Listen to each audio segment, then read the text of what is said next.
please enjoy this ad-free episode as part of our Academic Integrity series sponsored by Pangram Labs, the world's leading AI detection tool. Try it out at pangram.com. That's pangram.com. Welcome back, everybody. It's your time to Ed Up on the Ed Up Experience podcast, where we make education your business. This is Elvin Freitas, co-founder of the Ed Up Experience, and we are back with you on another episode of the Academic Integrity series. And along with me, as always, is my co-host, Bradley Emmy, CTO at Pangram Labs. Bradley, how you doing? I'm doing great, Elvin. How about you? I'm doing fantastic. This is number 3 for you, so you're officially a professional.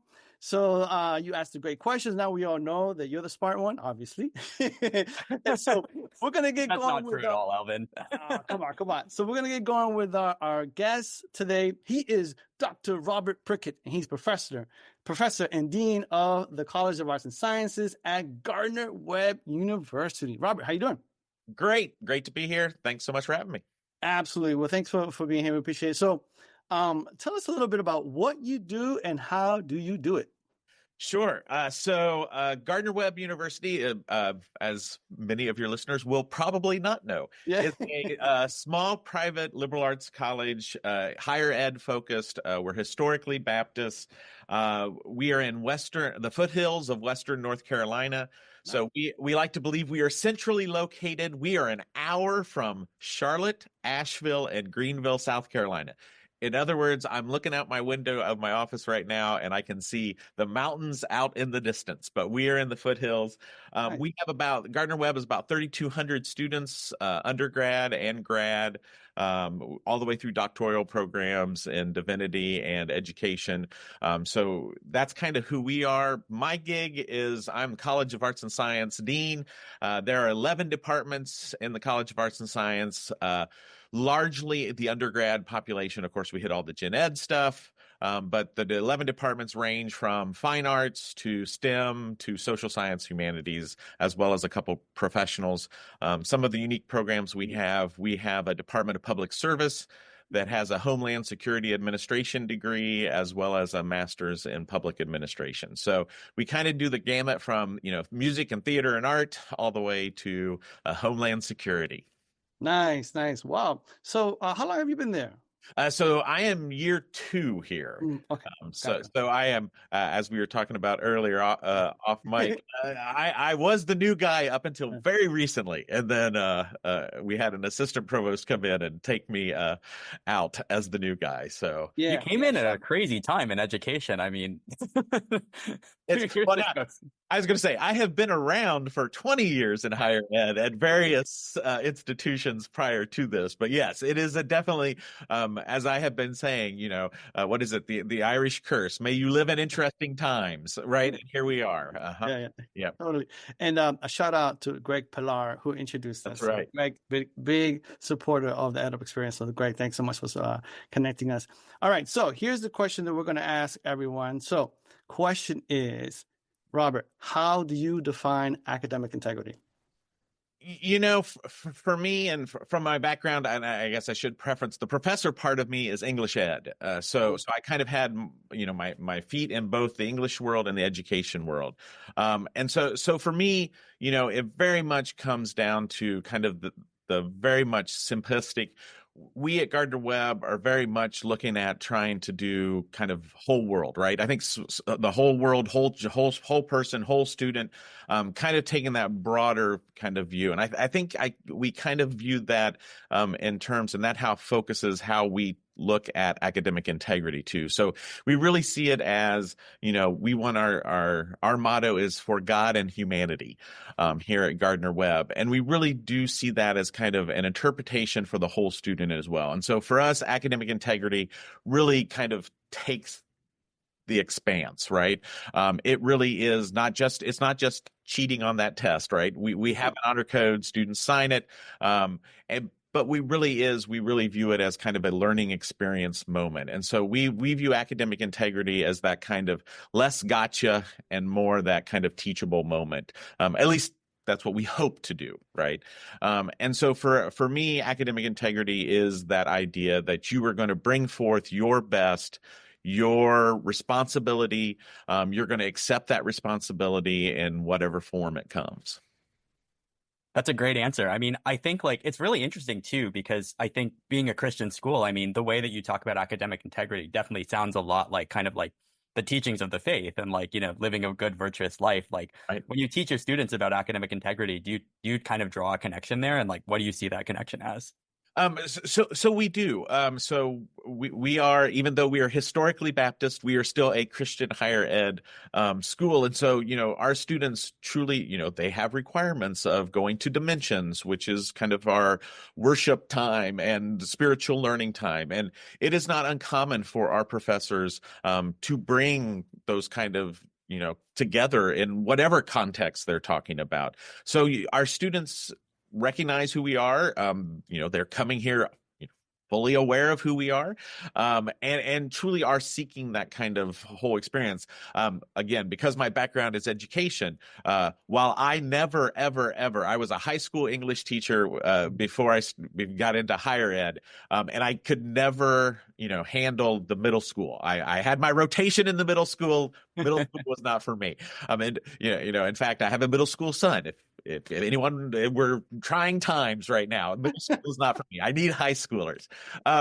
But I go back to kind of that middle school philosophy of the whole student, right? The whole child. And that's really what we do here at Gardner-Webb. And that's really kind of one of the things that drew me to Gardner-Webb is, again, yes, we're going to train you academically. We're going to train you professionally. We're going to train you, but we're also going to train you ethically. We're going to bring in the faith, right? And have you have that growth.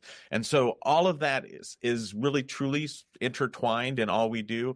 And because of that, I think you're right. I think from the academic integrity side, it does add a different kind of dimension to it, if you will. Yeah, absolutely. So, I mean, you kind of talk about this teaching moment. Like, what does that kind of look like for you? Like, if a student comes in, they cheated on a test, like, kind of like, what does that moment look like? Well, and I know we're kind of specifically kind of talking about AI in some context, as it comes in. So really, I think for us, I'm going to go back a step.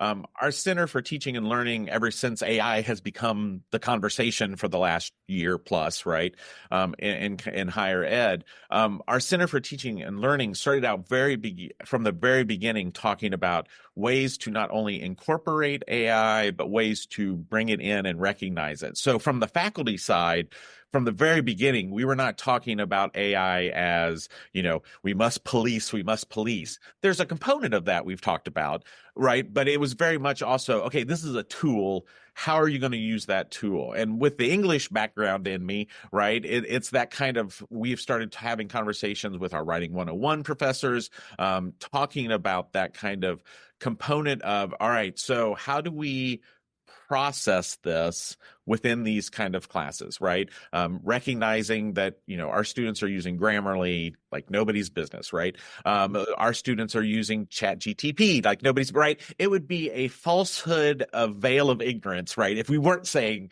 these things. I'm using this stuff. Why would we not think their students aren't, right? And so I think one of the good things we have done is kind of take that mindset with it, and kind of present it as, all right, so now how do we need to change our education for the students, right? And then when the moment comes and somebody says, oh, wait, you seem to turn this in and it seems to be completely AI generated, right? We have a process that we do much like with plagiarism and everything else that we've already had set up on the top side of things, where we go through the process of that if it is truly a case, right? Where it is a clear and the student has not accepted responsibility for it. But honestly, most of the time, at least anecdotally that I'm hearing from professors I've talked to about this issue, most of the time the student fesses up well before it becomes kind of the cop case, right? It's the professor going out to the student and saying, hey, wait, this doesn't really seem, I got an inkling here. This isn't really probably all your work. Is that accurate? And what I'm hearing is most of our students are like, no, yeah, no, it's not, right? I had a moment. And so then that professor has that moment where they can then have that conversation with the student. Well, let's talk about where, what is your part? What did you do? What is this? How much of this is yours? Where did this come from? And that's what I'm hearing most of ours talk about. Again, I have had maybe in the last 2 years of being at Gardner-Webb, honestly, a handful of cases that have come my way that I've heard about officially in terms of that. Most of it gets taken care of within the teacher-student interaction. That's great. And I mean, I think that's kind of one theme that we're kind of like putting together through this mini series. Like, it seems that if you treat your students with empathy and respect and like treat them as, as adult people that have a chance to grow and learn, that like you can have this bond of like honesty and trust between the teacher and the student that doesn't necessarily have to be disrupted, when a student makes a mistake. Well, and I honestly think that's, as I was thinking about what potentially our conversation was going to be today, honestly, one of the things that I landed on was the sense of, one of the spiels I give to prospective students and their parents is, I put up a Where's Waldo image on a screen during a presentation, and I'm like, hey, we're going to know where your student is, right? We're going to know where Waldo is. If they want to hide, do not come to Gardner-Webb, right? Because we're going to know where you are, right? And I think that truly translate right into the classroom. We're an 11, 12 to 1 ratio at Gardner-Webb. When you have that kind of interaction with your students, even if it's a freshman coming in, cold to Gardner-Webb in that English 101 class, again, with it being 11 to 1, that professor's going to get to know those students, right? And I think to your point, they're going to see them as, right, they're not a number, that they're truly, that's Joe, that's Jane, that's Jill, right? They're going to know who that student is. And so some of that, I think, genuinely, then it kind of becomes a no-brainer in some ways, right? Oh, wait, I know this student. I know what they're capable of. This was a moment. Let's talk about it. Let's figure it out from that moment on. Oh, absolutely. And like, I may be going off on a little bit of a tangent, but like, I think like, a lot of people and a lot of researchers in the last year have said like, oh, like it's impossible to tell like if a student has used AI, like you really don't know. But a lot of these studies have kind of focused on the case where you're just looking at the writing in isolation. But if you actually know your students and you know their writing, then you can tell when something's off. And like, I haven't seen as much study into, can you detect the difference between AI writing and a student's writing when you know the student. And I think like, it should be pretty transparent. Sure. Oh, absolutely. Right. And again, right, you've seen 2 or 3 examples, right, in a standard, again, I'm going to pick on English 101, right? In a writing 101 course, right, you've seen 2 or 3 examples that they've written, but they've probably done 2 or 3 examples of in-class writing where it's, a reflection piece, or it's, hey, get to know you. And so, yeah, you've already got a sense of, let alone the interactions you've had over and over again in the classroom. And again, in our case, outside of the classroom, right? Our faculty, we have living learning communities here, where faculty are kind of advising in the residence halls. And we've got, the Dimension experience that we have each week where faculty go to it as much as students go to it. And then you've got, eating Chick-fil-A or Starbucks, in the student center and having office hours there, and students are interacting with you in a completely different way. We were talking before, we have 22 D1 sports here, right? We have athletes galore. So there's always a game going on and faculty are there. Again, one of the perks of a small private liberal arts college, we know our students and we have multiple ways to get to know them. And people that are coming here to teach, that's what we want. And so, yes, when something sounds completely right different than anything they've ever written before, it's kind of a no-brainer that's, hey, you got a lot of help here. Now, what kind of help did you get, right? And I think that's going to be one of those pieces. Again, thinking about kind of how, that use of AI, it's going to be the use of AI, right? Is AI okay with brainstorming? most people would say, absolutely. Why would you not be, right? I mean, why would you not be? Is okay? Is AI okay with editing? Well, yes, we're already doing that, right? And so it's really, in some ways, to me, it's going to be that kind of picking and choosing how we process AI, right? Oh, is this okay, but this isn't? And, and again, back to being clear with your students, you're going to have that clear expectation set. Hey, it's totally okay for you to, in fact, let's do that now, right? That's a different thing than just somebody coming in cold, handing you, a thesis that is completely done, despite the fact you're in a writing 101 class, right? Oh, absolutely. And I think one of the other important things that we're trying to teach is like, okay, like this also has to be really assignment specific too. Like this cannot just be a blanket like, oh, you can always use Grammarly, or like you can always use ChatGPT for research and brainstorming. It's like, well, like sometimes these are useful tools, but you also want to teach your students like how to do original primary research sometimes, right? And that's a sometimes. That's not like an always, that's not a never.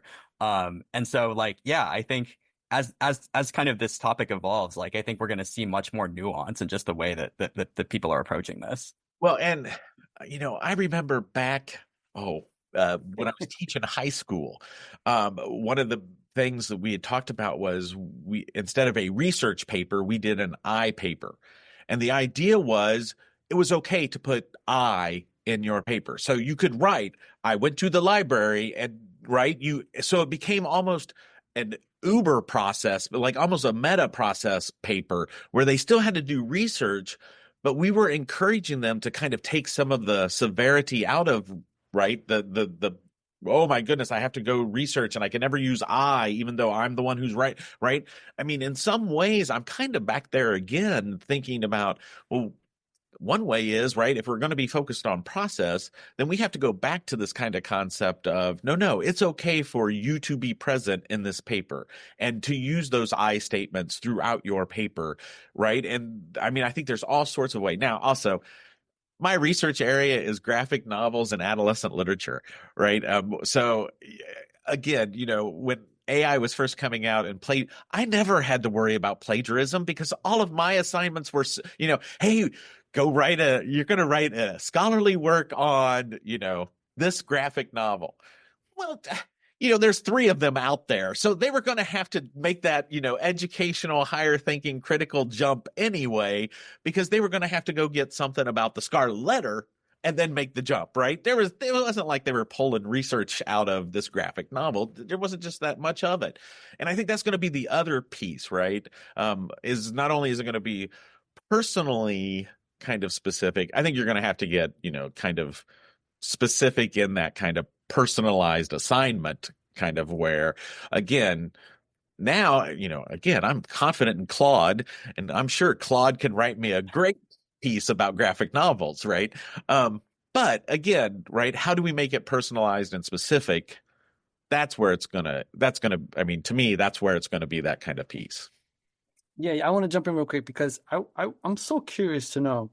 You have the code of conduct, and I'm assuming you adjusted it and you added the AI usage in there, right? And how are you communicating that to the students, the faculty? Is there like a central area? This is our AI statement, which is part of academic integrity, which is part of our student code of conduct, which is in your syllabus, and is that like being talked about? I don't think it is, but I'm just curious. So when you do these presentations to potential students, is that like mentioned from the parent? Are parents asking that? Are the students asking about that? I know it's not questions there, Robert, but talk about. No. So let me work backwards. So in the prospective student recruiting, no. The frank answer is no. Nobody's talking. Nobody's talking. I mean, not yet. Not yet. Right. But yeah, nobody's kind of bringing this up as a question point. At least nothing I've heard about and nothing I've seen. And when I'm doing my presentation spiels, this isn't a question, as it were. Yeah. Now back to the code of conduct and how we're getting it out. So multiple ways, and I think you're absolutely correct. So last year we had a task force that was working on kind of a broad general statement, and it really was it is a broad general statement about AI and acknowledgement of it, and don't use it inappropriately. But again, it's a vague general statement, right? That's, if you look at most honor codes, they're big, vague general statements. but the way that we're getting the word out and the way that we're working with it is more kind of, again, kind of through the Writing 101 coursework, through the CETL, which is our Center for Excellence in Teaching and Learning. She's doing a constant series on it. And then from the student side, yes, it's in syllabus. If the professor has a direct kind of, and again, we have given a broad statement to the university. Professors, of course, have the academic freedom to be stricter or, less strict, depending upon how they want to kind of engage with it. But encouraging syllabi language, of course, is there. But then we're also kind of tackling it, and all students who come to Gardner-Webb start out with the first year experience course, like most institutions have. It's in there. It's part of that conversation. Writing 101, because of the multiple sections that we have, even at our small school, are kind of making sure that that's an even kind of field in a sense, so that they're having conversations together as a group entity, despite the fact that 10 different professors teach it and over X number of sections. So it's that kind of interpretation and translation out that we're happening. Very much though, like you're talking about, it's kind of hitting on all levels.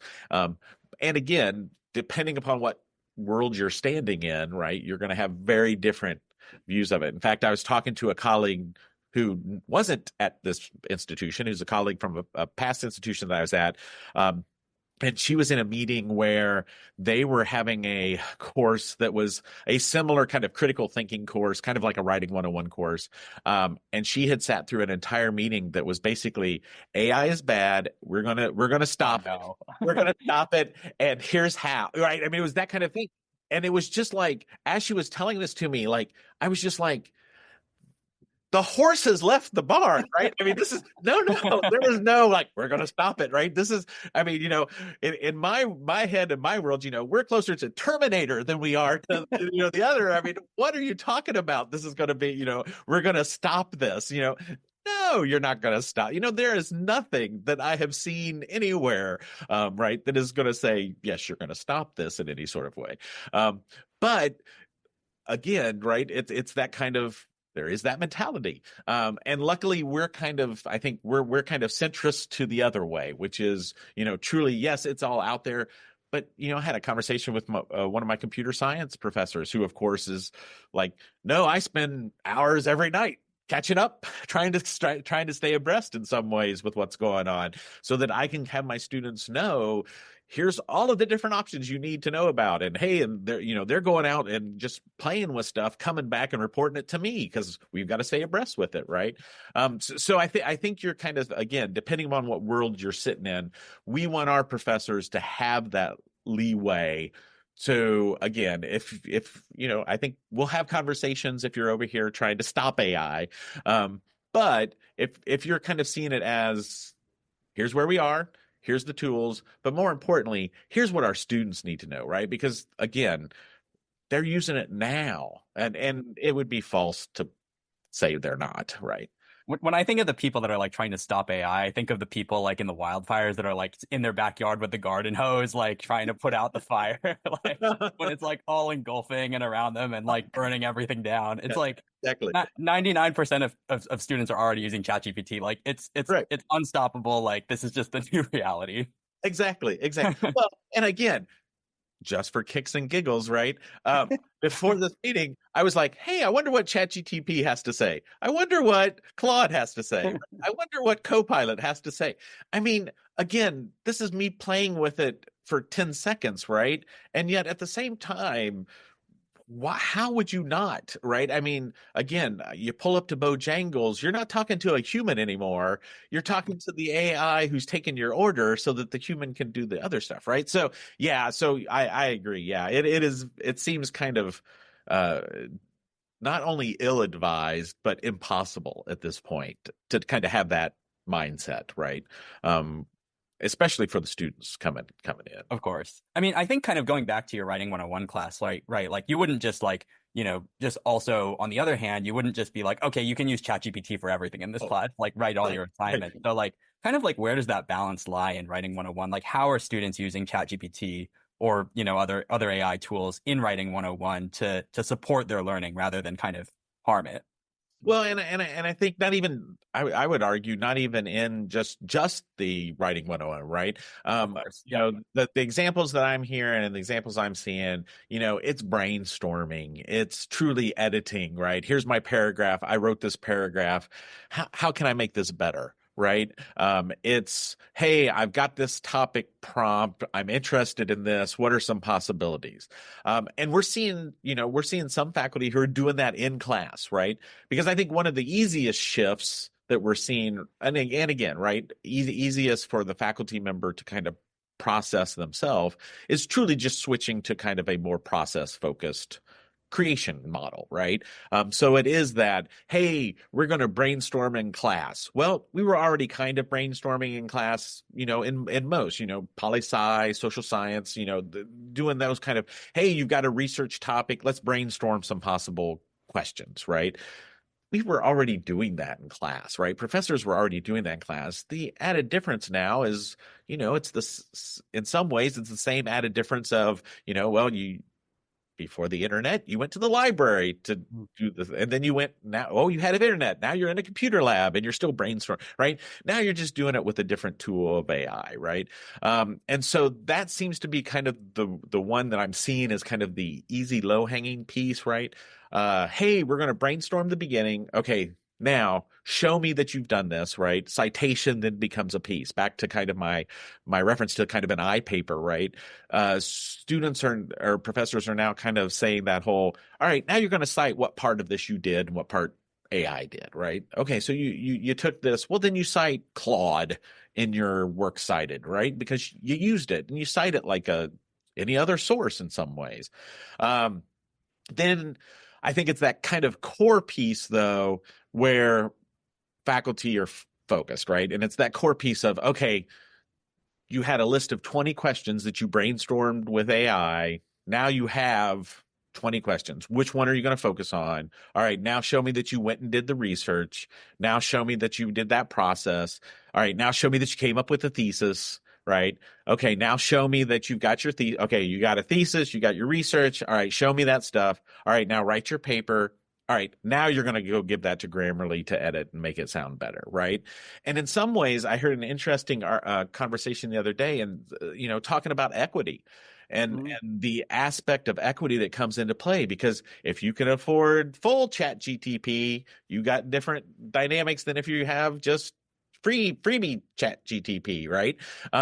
And you can do different things with full Grammarly that you can do with just the free Grammarly that you download off the thing, right? And so, you know, I think those are kind of, we're now also having those kind of conversations about, I heard, you know, again, hearsay, but, you know, of a grad program that purchased kind of a site license of Grammarly for everybody. And it was that argument of equity, right? Hey, you're already using this. We know you are. Well, we got to make this equitable for the people that can afford it and the people that can't. All right, we've got a site license for Grammarly. Here's a tool.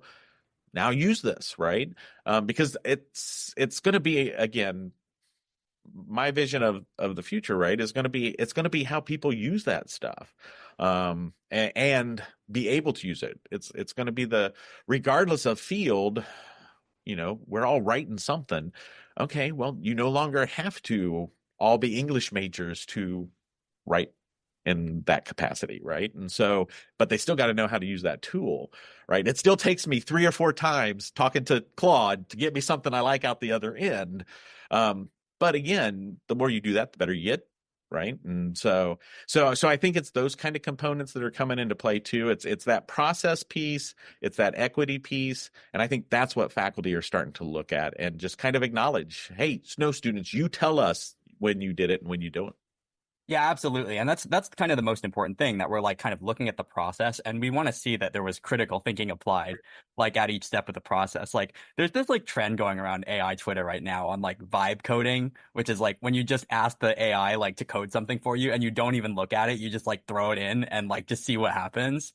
Like I kind of worry a little bit that like, you know, even in this conversation about like, you know, it's okay to use for brainstorming, but not for generation and stuff like that. I worry that like students are like vibe brainstorming. They're just like asking ChatGPT, like, okay, like give me an outline. And they're not even looking at what ChatGPT spits out.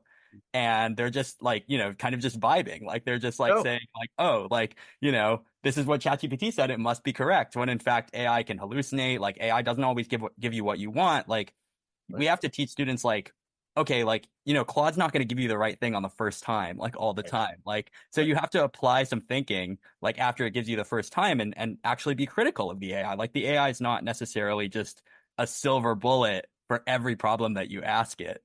So like, No, absolutely. Well, and I think that goes again. I will be egotistical in the moment here and say, right, I think that's one of the things that a small private liberal arts college has advantage of, right? Are we going to be likely the ones designing the cutting edge AI stuff? No, of course not, right? We do not have giant rooms of servers. We don't have that kind of setup.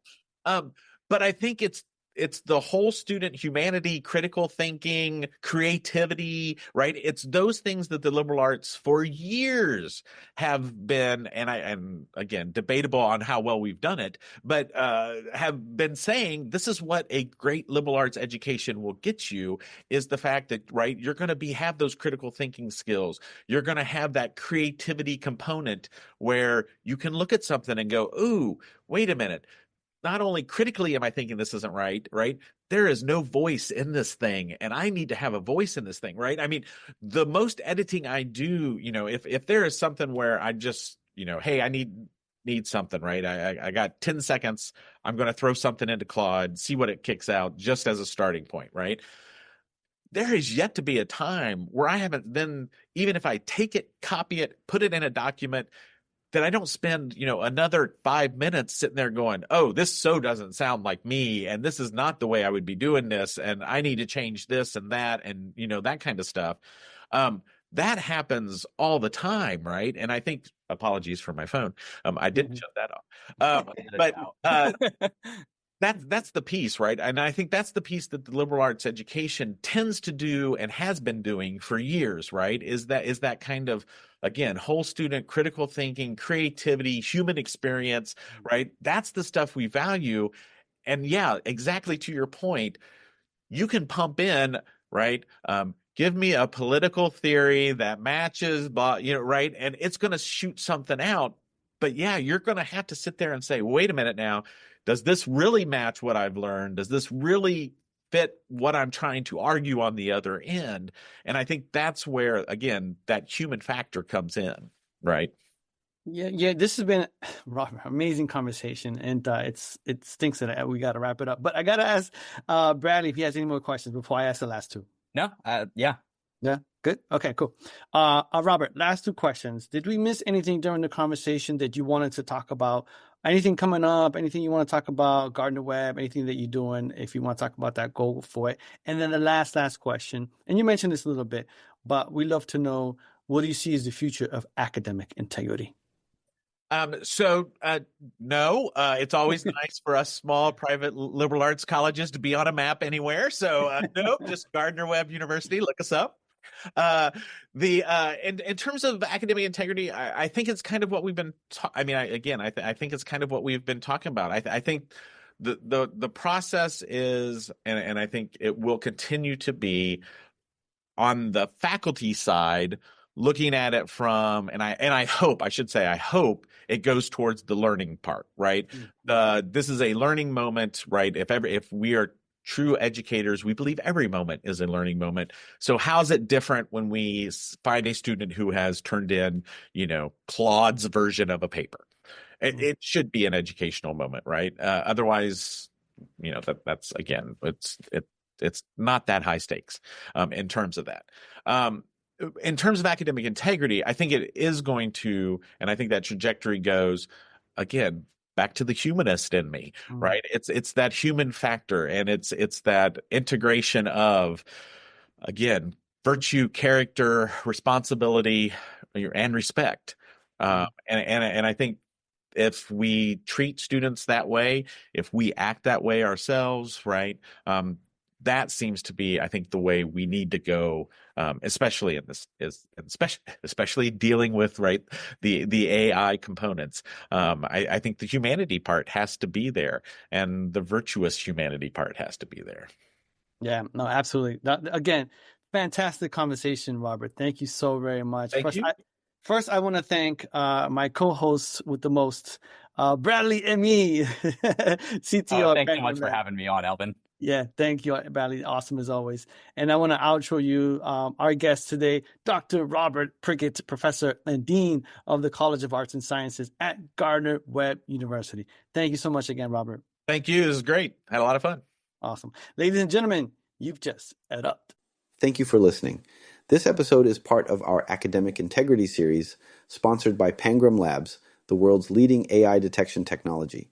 Try it out at pangram.com. That's PANGRAM.com.